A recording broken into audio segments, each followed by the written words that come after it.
Good morning. It appears to be a hot, dry day coming for us here in Colorado.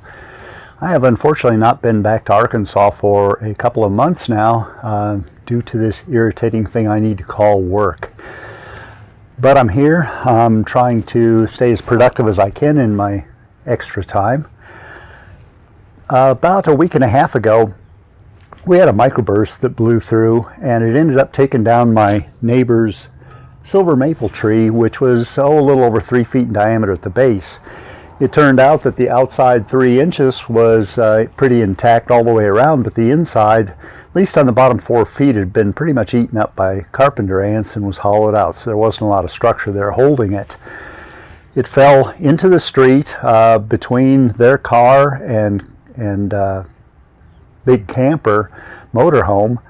One of the branches did end up going through the engine compartment on the motorhome, so there was a little bit of damage there, but for the most part not nearly as bad as it could have been. It took 3 of us about 45 minutes to an hour to get the street reopened. It had fallen all the way across to the curb on the opposite side.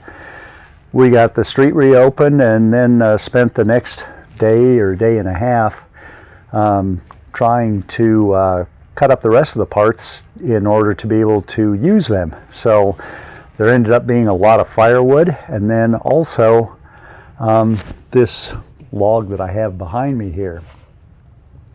I've used the chainsaw to cut it up into a 21-inch width, which is the maximum that my mill will handle. And it's a little over 30 inches in height now, so I'm going to have to take the chainsaw and knock off a branch that's on that opposite end on top yet.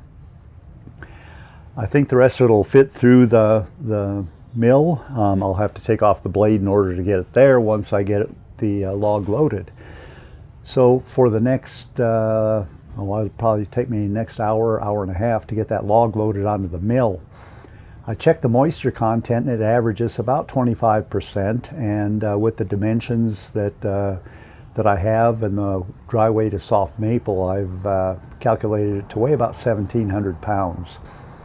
Getting it over here was a bit of a chore. It ended up being falling across part of his yard, and I had a welding cart that we were going to move it on, and as soon as I rolled it over to the welding cart, the back wheels sank completely into the ground all the way beyond the axle. So there was a lot of weight. It took us a little while to get it off of that. Got it onto his sidewalks, took some pipes and rolled it out to his driveway, and then he got a couple of moving carts that we set one under each end, tied it off to my truck and rolled it across the street. At that point then it was a matter of using bars to wiggle it into place. And then yesterday my neighbor came over and helped me get the end of it up on the end of the mill. So now it's time to get it the rest of the way into position and ready to saw. I'm a person who doesn't have a lot of equipment, and I actually enjoy the physical part of being able to do things like this, mostly on my own. So let's see what it's going to take to get this up here. I will go into time-lapse mode now, and we'll see what happens. I hope this works. Stay tuned.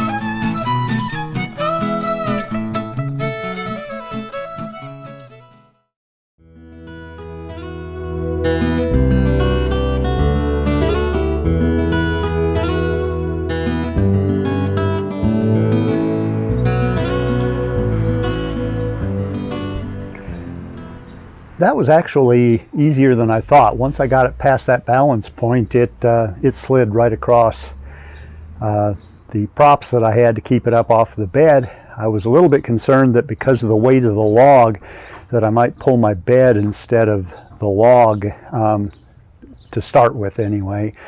But that didn't happen. The mill stayed in place.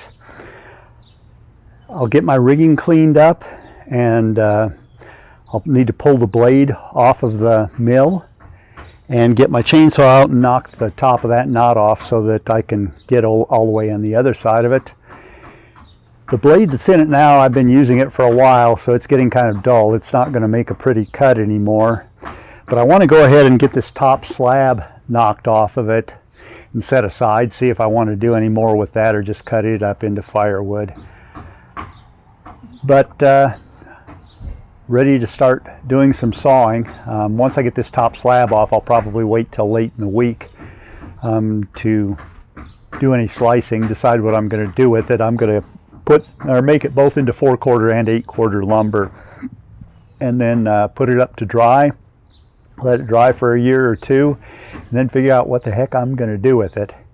It isn't like I've been sitting here waiting for that tree to fall over because I had just the perfect plan in mind. A lot of people have asked, Blair, what are you going to do with the lumber? And I really don't know. All I know is I need to get it protected, and then I'll do whatever it takes after that point. So I'll put us back into time lapse and see what happens. Stick around.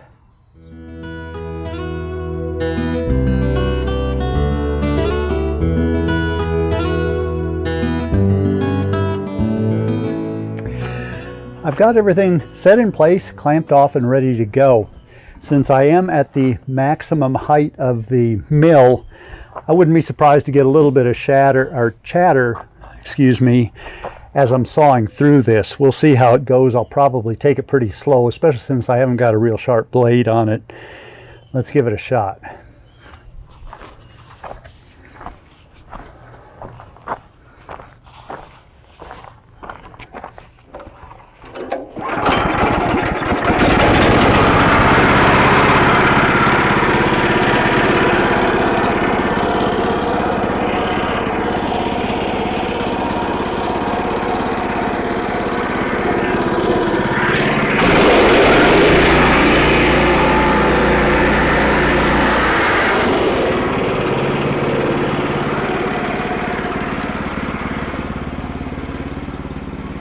The one thing that I do need to do first is to clean up this track. It's getting a little rough.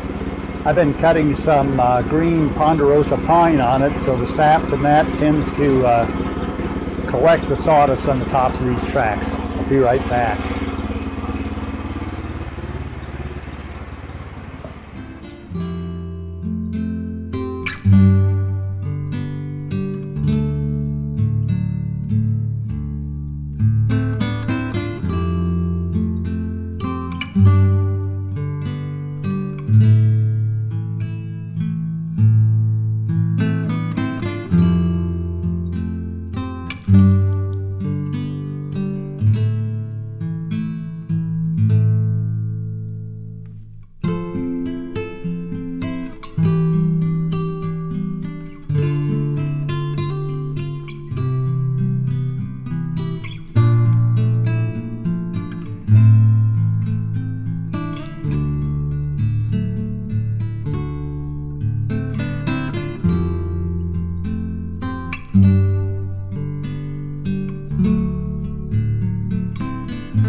This could end up being a pleasant surprise. I'm seeing some spalting here, a lot of ant holes and such, but I think filled with a colorful epoxy that might just add to the character of the wood.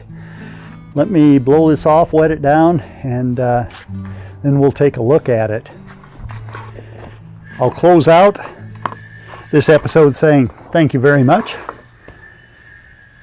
I'm actually not finished. I'll be back later in the week to saw this up and see what it looks like. But for now, please subscribe if you haven't already. Like, give me the thumbs up. Hit the little bell if you want to be notified of future publications. We'll take a look at this and see you again soon.